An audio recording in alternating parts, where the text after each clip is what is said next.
দুর্নীতিবাজ রয়েছে, সন্ত্রাস রয়েছে, সকলেই এদেশ থেকে পালিয়ে যেতে বাধ্য হবে। তাই আপনাদের ক্ষুধার্ত আহ্বান জানাই, এদেশ শুধু শিক্ষার্থীদের দেশ নয়, এদেশ গণমাধ্যমের দেশ, এদেশ বিচার বিভাগের দেশ, এদেশ প্রতিটা প্রতিষ্ঠানের দেশ। তাই আমরা এককভাবে আন্দোলন করে কোনো কিছুই পারা সম্ভব হতো না যদি আপনারা আমাদেরকে সাপোর্ট না দিতেন। এবং আপনাদেরকে এতদিন ধরে আপনাদের মুখগুলো যারা চেপে ধরেছে, আমি বিশ্বাস করি আজকে দায়িত্ববোধ নিয়ে তাদের বিরুদ্ধে তারা যে কাজগুলো করছে এগুলো আপনাদের ফুটিয়ে তোলা উচিত।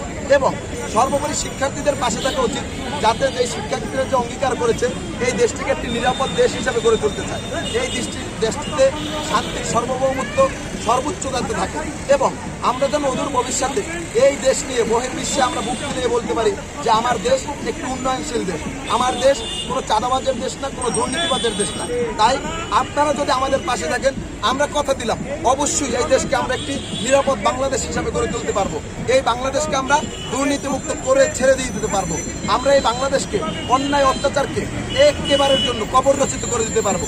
তাই আপনাদেরকে উদারত আহ্বান জানাই, আপনারা আমাদের সাথে থাকুন, আমাদের পাশে থাকুন, আমাদেরকে সাপোর্ট করুন। এই বলে আমি আমার কথা শেষ করছি। আল্লাহ হাফেজ।